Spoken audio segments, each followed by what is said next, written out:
dans ce nouvel épisode de podcast. On change de lieu, on change de son un petit peu aussi, ça résonne un peu plus.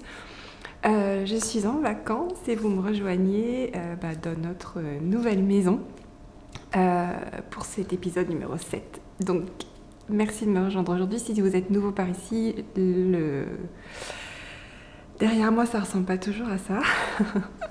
Je m'appelle Christelle, je suis teinturière. Je fais un podcast hebdomadaire sur le tricot et la teinture de laine. Et donc, j'ai un podcast en ligne tous les lundis à 17h, une newsletter qui part tous les lundis à 17h. Je vous conseille de vous abonner si jamais vous êtes intéressé pour savoir ce qu'il y a de nouveau dans la boutique, suivre mon travail. C'est le meilleur moyen de garder le contact. Et c'est les news Tricot et Stitch dans votre boîte aux lettres tous les lundis après-midi. Ça vous dit ce qu'il y a de nouveau dans la boutique, ça vous dit tout ce qui se passe autour, mon actualité, où vous pouvez me retrouver et comment commander, voilà. Sur comment commander, sur Instagram à la une, j'ai mis une story qui vous donne vraiment toutes les informations sur comment commander notamment quand la boutique est vide.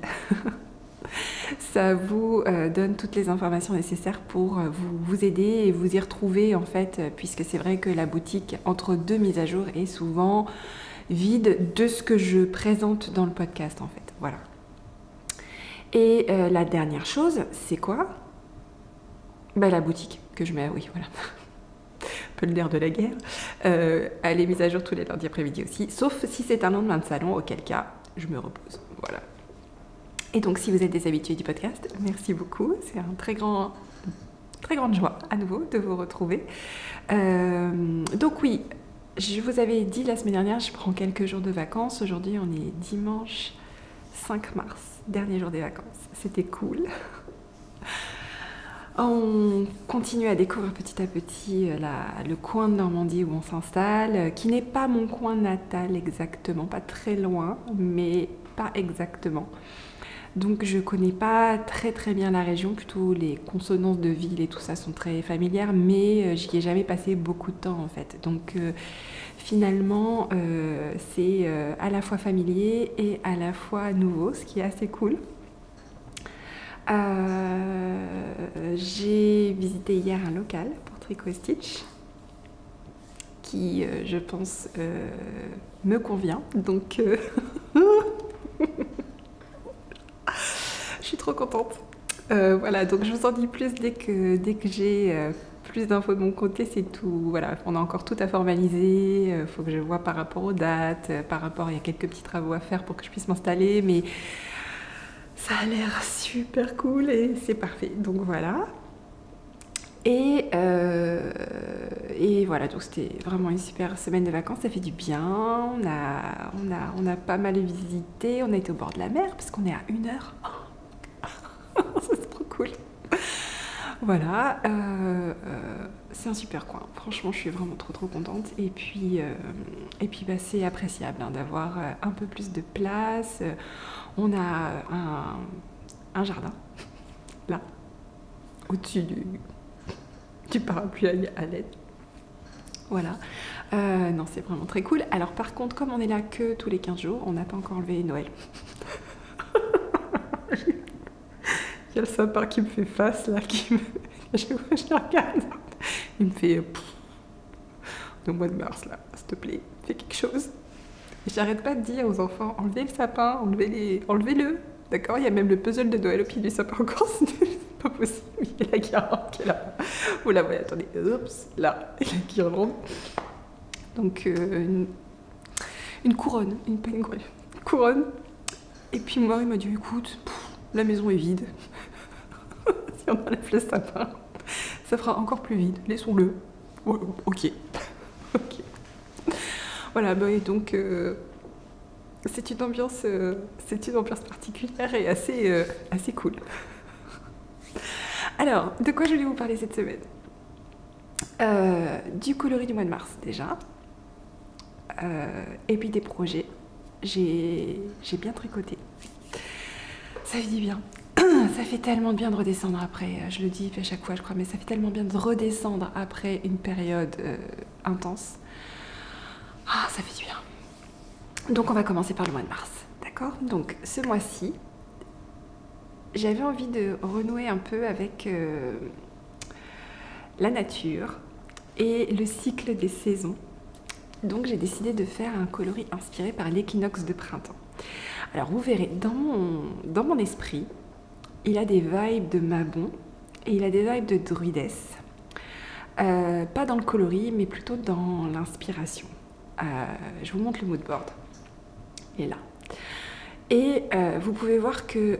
Pourquoi est-ce que je dis qu'il a des vibes de Mabon? Mabon, c'était le coloris du mois de septembre de l'almanach de la tricoteuse de chaussettes. Et c'est le nom, en fait, de l'équinoxe d'automne, avant le christianisme, en fait. Voilà.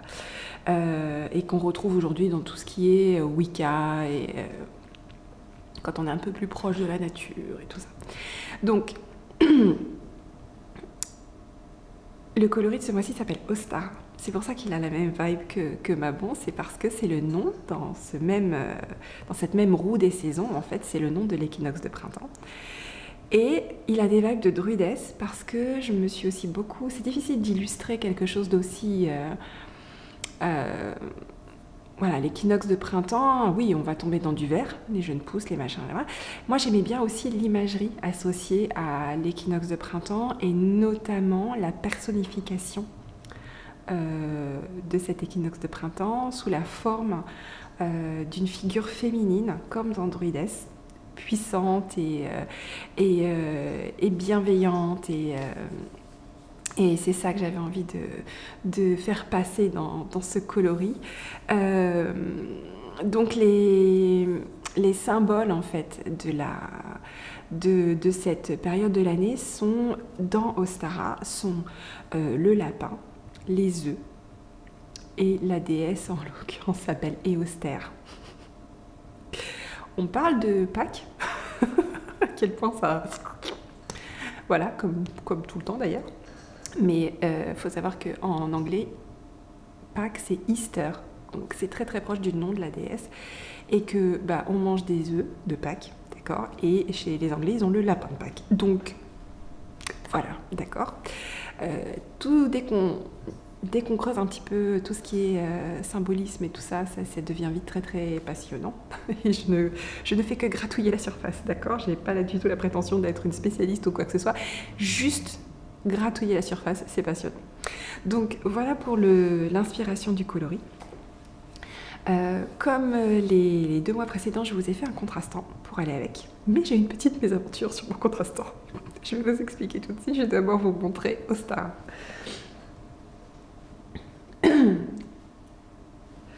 Donc le voilà sur plusieurs bases.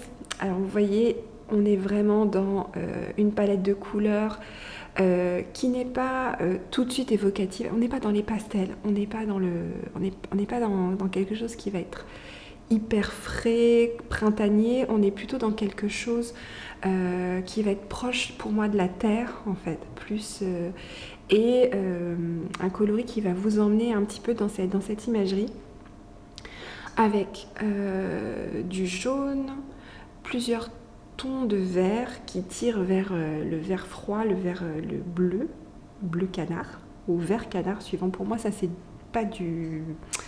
Alors, on est vraiment entre le bleu et le vert en fait, hein, voilà.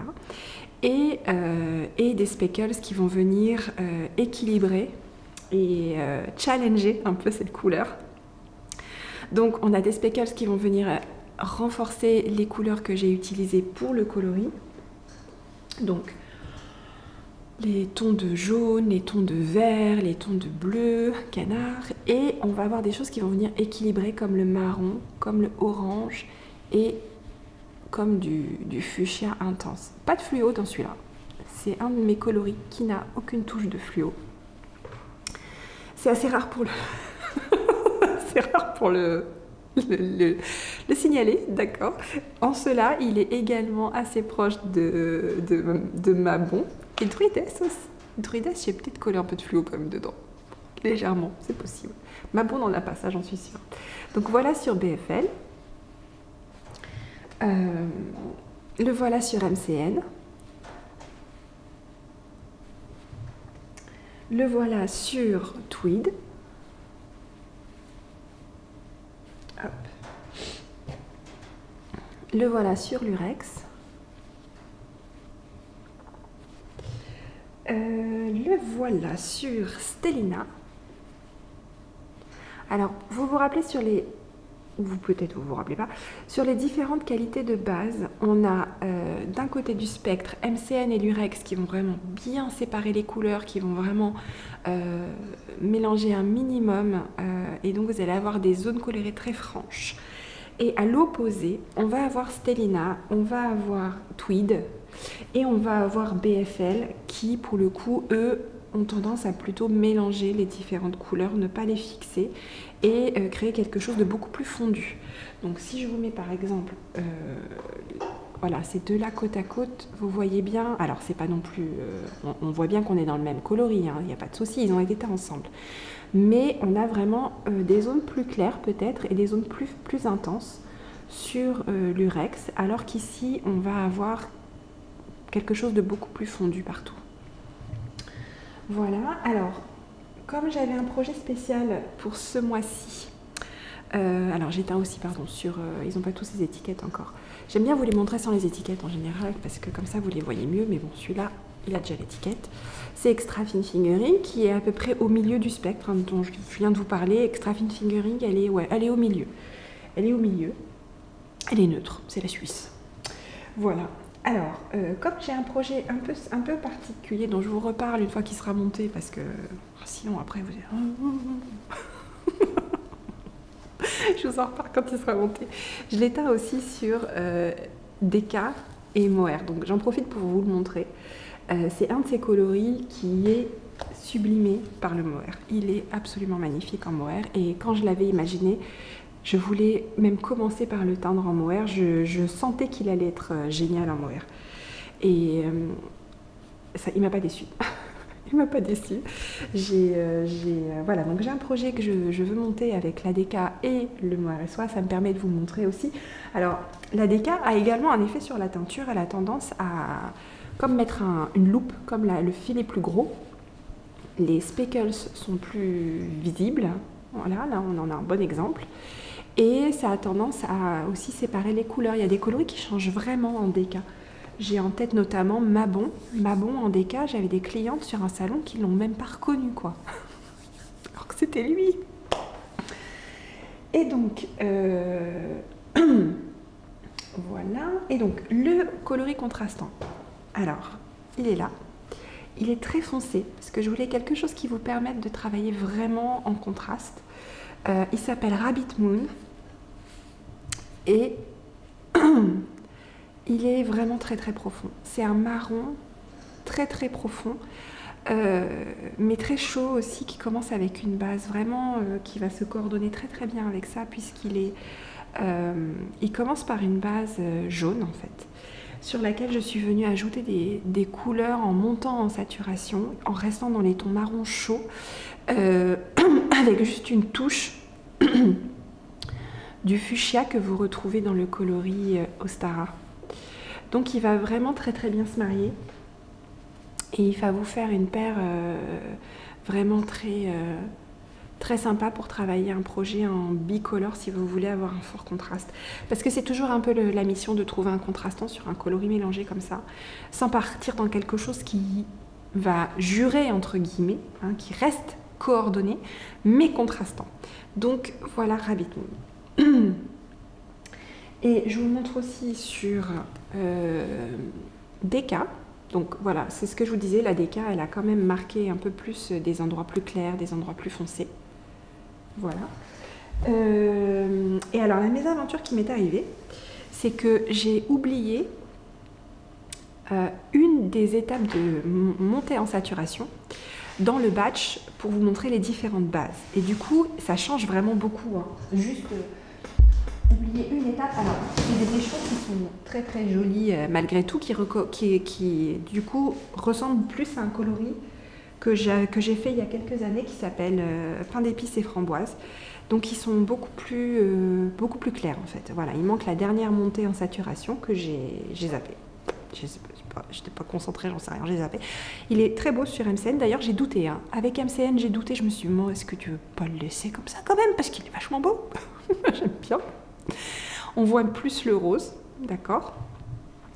Il est un peu plus pâle, un peu plus doré sur Tweed et Stellina.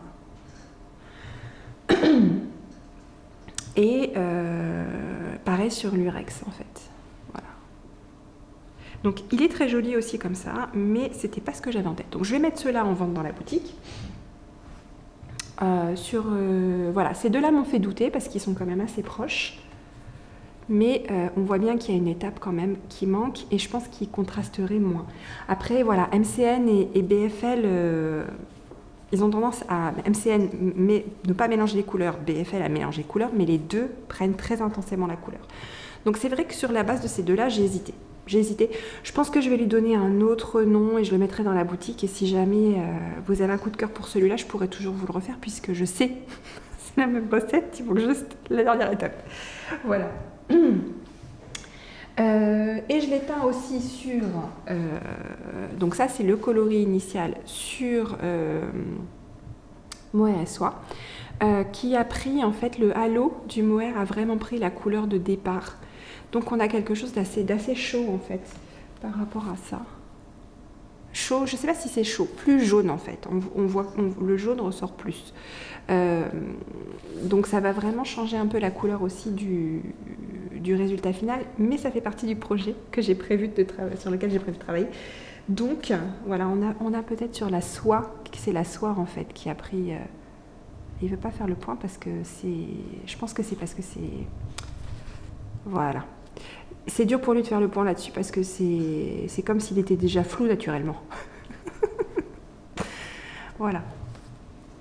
Et alors, ce que j'ai prévu pour ce mois-ci, vous me l'avez longtemps demandé, j'ai pas toujours pu le faire pour des raisons de disponibilité et planning de teinture aussi, c'est que ce mois-ci, je peux vous le proposer en kit de 250 grammes.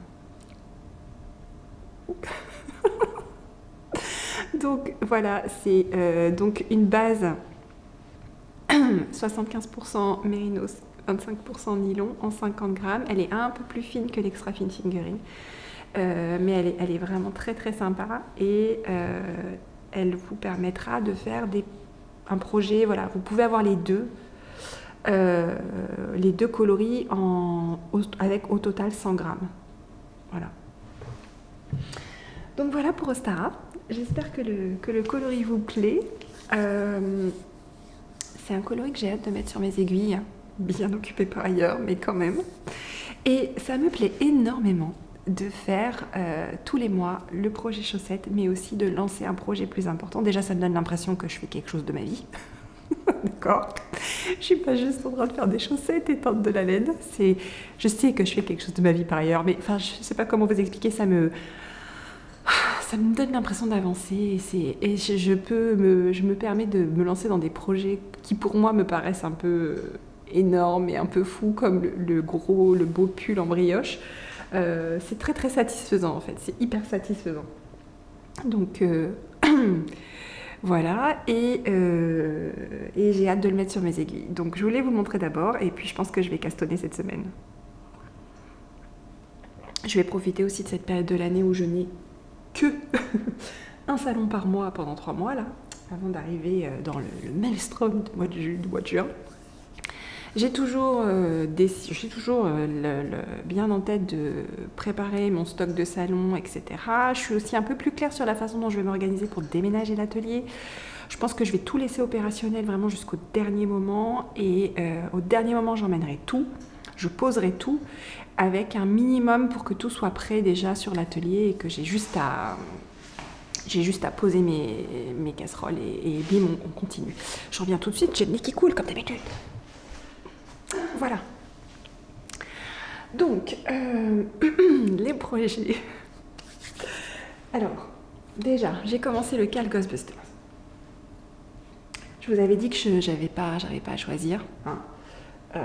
Du coup, j'ai pas choisi. Je change de couleur à chaque section. Et je dois dire que c'est assez cool. Oh! Si vous voulez pas être spoilé, ne regardez pas, mais c'est trop tard, vous l'avez déjà vu. Pardon, désolée. Bon, le voilà. Donc j'en suis à la 3e section. Le 2e indice est arrivé vendredi. Moi j'ai envoyé la traduction du premier indice vendredi. Mais voilà, voilà la première section. Donc ça, c'était les lignes pas si parallèles du professeur, non pas si ondulées du professeur Venkman, ici. Là, c'était il n'y a pas de Dana, il n'y a... Non, c'est juste il n'y a pas de Dana, mais en fait, il n'y a que Zoul, on le sait. Hein. Parce que c'est des petits Zouls, ça ressemble un peu. Ça, c'est... Alors là, je vous avais dit, oui, ça, c'est un grand oui. Non, j'ai vérifié la traduction. D'ailleurs, j'ai mis la traduction correcte dans ce que j'ai envoyé aux tricoteuses. Je vous avais dit que je l'ai mentionné. Voilà, alors, Venkman Not Quite Wavy Lines, ce sont les serpentins parallèles dans la version française. Donc, c'est compliqué à traduire parce que c'est le Not Quite, donc pas tant, pas quasi, on va dire. Ça ne s'adresse pas aux parallèles, ça s'adresse aux serpentins. Mais quasi serpentin, ça ne veut rien dire. Donc, bref. Voilà, c'est pas facile à traduire, donc il n'y a pas de Dana, c'est facile. Alors, le troisième, que moi je fais en vert et multicolore là, celui-là, c'est I'll take that as a big yes. C'est quand la dame de la librairie lui dit que son grand-oncle se prenait pour Saint-Jérôme, je crois.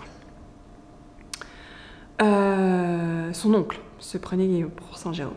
Bon, alors c'est nettement oui. Hein. Voilà le vrai. Ça, c'est le français dans toute sa splendeur. Il y a combien de mots qui servent à rien, là? Bon, alors là, c'est nettement oui, 1. Voilà. On pourrait dire c'est oui. Et le dernier, je vous avais dit, Full Torso Apparition, c'est spectre, tête et tronc. Et ils ajoutent vaporeux en français. Donc spectre, tête et tronc. C'est vachement moins sympa. Moi, je trouve que pour le français, c'est une très belle langue, mais alors pour plein de choses, c'est beaucoup moins pratique. Et beaucoup moins impactant. On dit des trucs avec plein de mots, qu'en anglais, ils disent avec très peu de mots, avec un super impact. Donc là, typiquement, je suis pas surprise que ce soit pas ça qui m'ait marqué d'esprit. Ce sont d'autres citations du film qui m'ont marqué, mais pas celle-là, et c'est uniquement une question de langue, parce que les Américains tiltent sur d'autres citations, beaucoup plus impactantes en anglais, et c'est rigolo, voilà.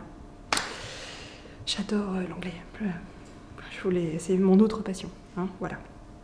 Donc, voilà pour Ghostbusters. Je vais attaquer donc la troisième section aujourd'hui, je pense. Ça va être cool. J'ai regardé le film au moins 5 fois. Chaque fois que je tricote dessus, je le mets. Alors, qu'est-ce que je voulais vous montrer d'autre? Ah, j'ai fini le devant de mon pull. Voilà. Je l'ai terminé. Alors, je vous avoue que j'ai un point d'interrogation, parce que dans le patron, elle disait d'aller, pour la taille que j'ai choisie, elle disait d'aller jusqu'à 23 répétitions du motif. J'en ai fait que 20. Et regardez déjà où ça m'arrive.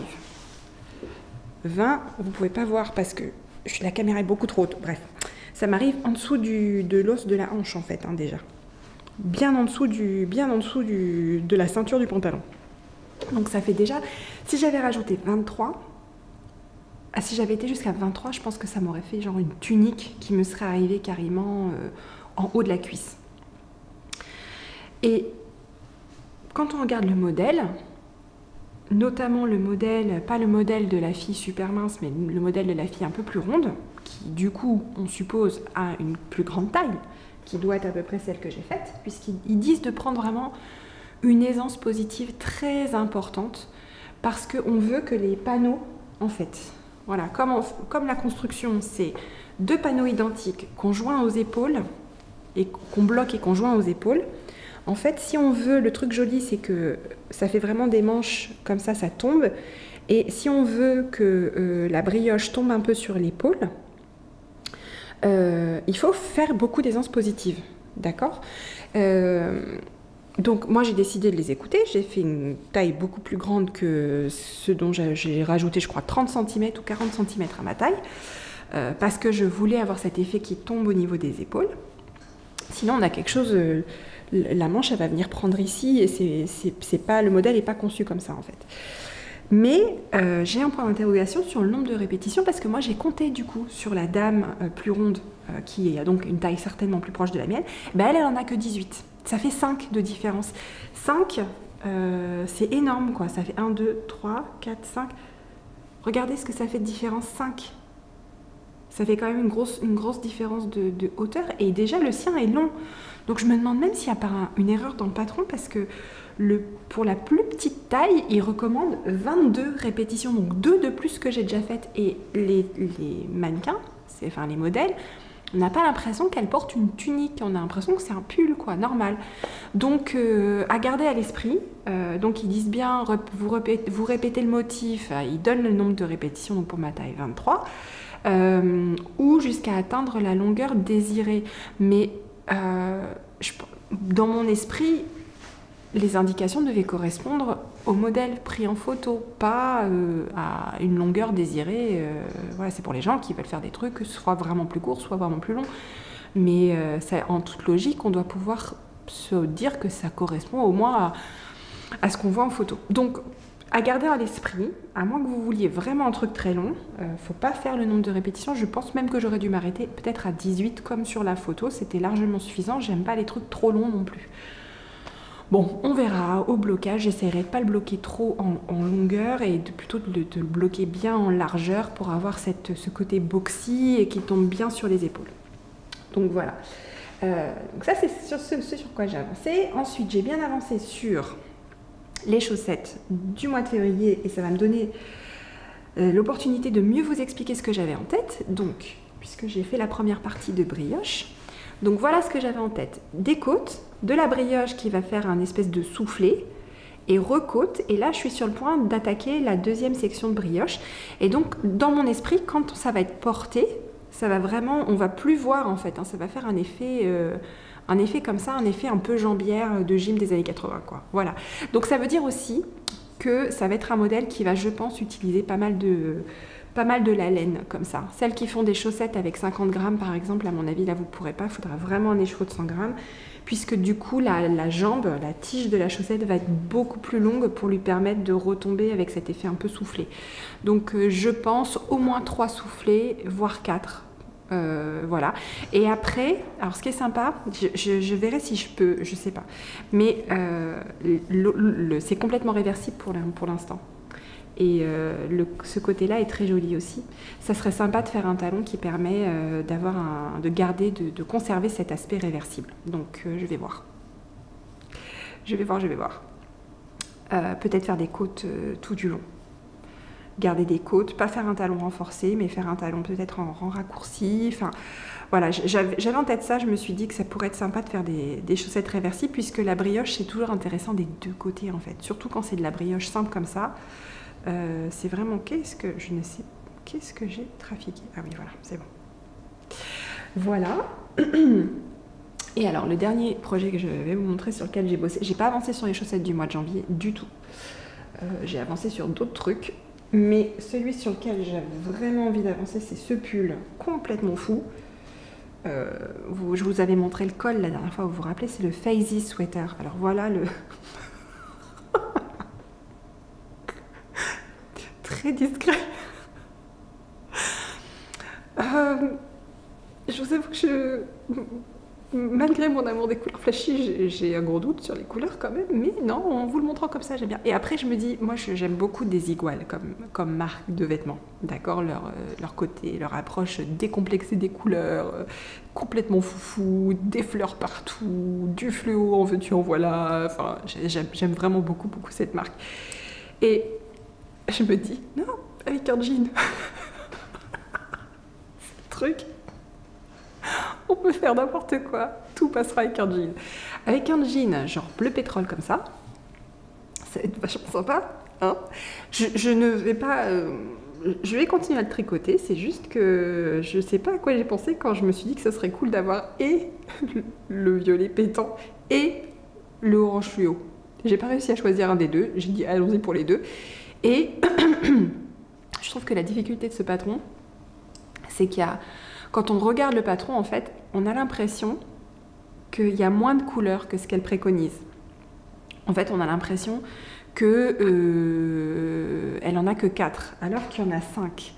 Et du coup, c'est vachement difficile de se projeter dans quelle couleur va aller à quel endroit et comment les couleurs vont jouer ensemble.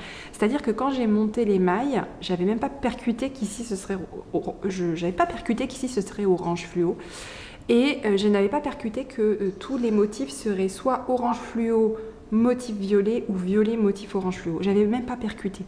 Donc, bon, c'est fait, c'est fait. Je pense que je vais m'y habituer. Ça va peut-être devenir mon pull préféré après. Moi, j'ai pas peur des couleurs. En plus, ça me va bien.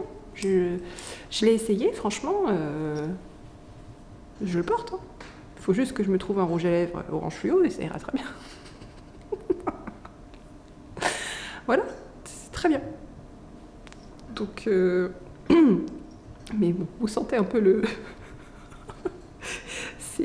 c'est un peu dans ma tête, est-ce que c'est le projet sur lequel j'ai été trop loin dans les couleurs? Est-ce que c'est possible d'aller trop loin dans les couleurs? Bah écoutez, réponse à la fin de ce pull, on verra si je le mets ou si c'était... Et alors, quand même, comme ça,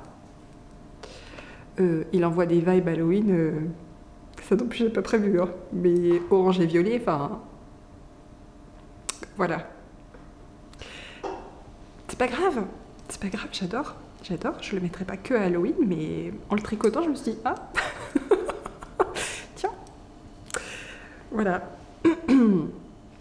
Au moins, c'est pas du vert et du rose, hein, parce que d'habitude, c'est tout le temps du vert et du rose. Là, je sors un peu de ça, donc c'est bien, je suis contente. Mais, on verra, d'accord, on verra. Toujours plus loin, toujours plus flashy, on va voir. Et ben c'est tout pour cette semaine. Voilà. Il me reste à vous souhaiter une bonne semaine, à vous dire à lundi prochain. Et puis lundi prochain, je ne sais pas. Je vais travailler cette semaine. Le planning en fait là, j'ai un petit peu de séance de teinture, beaucoup de teinture à faire. Pour à la fois les précommandes du coloris que vous pouvez retrouver donc dès aujourd'hui, lundi 6 mars, quand vous regarderez ce podcast, dans la boutique. Et également, c'est ce mois-ci que partent tous les almanachs, tous les clubs almanachs 3 mois. Donc j'ai un petit peu de boulot, même si j'avais pris un peu d'avance sur la teinture, notamment pour le mois de janvier. J'ai encore pas mal de coloris de laine de février et de mars à teindre, plus les précos, plus la préparation du mois de mars. Donc, je vais être bien occupée. Je ne sais pas du coup vous dire ce qu'il y aura dans la boutique la semaine prochaine. On s'en reparle lundi prochain, d'accord?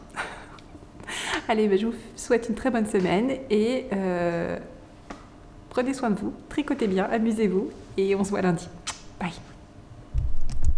Ah, j'ai oublié de vous dire que le patron, le patron pour le mois de mars, je vous le mets là. Je l'ai très bien en tête. Je ne sais plus ni qui ni comment il s'appelle, mais c'est celui-là. Construction funky à souhait. Si jamais vous avez envie de découvrir à nouveau une nouvelle façon de tricoter des chaussettes, je crois non, je ne vais pas m'avancer. Je sais que la construction est super funky. On s'en reparle peut-être dans la newsletter. Je vous mets les détails dans la newsletter, mais enfin le voilà. Et du coup, c'est parfait. C'est parfait pour tricoter avec deux mises échouées de 50 grammes. Voilà.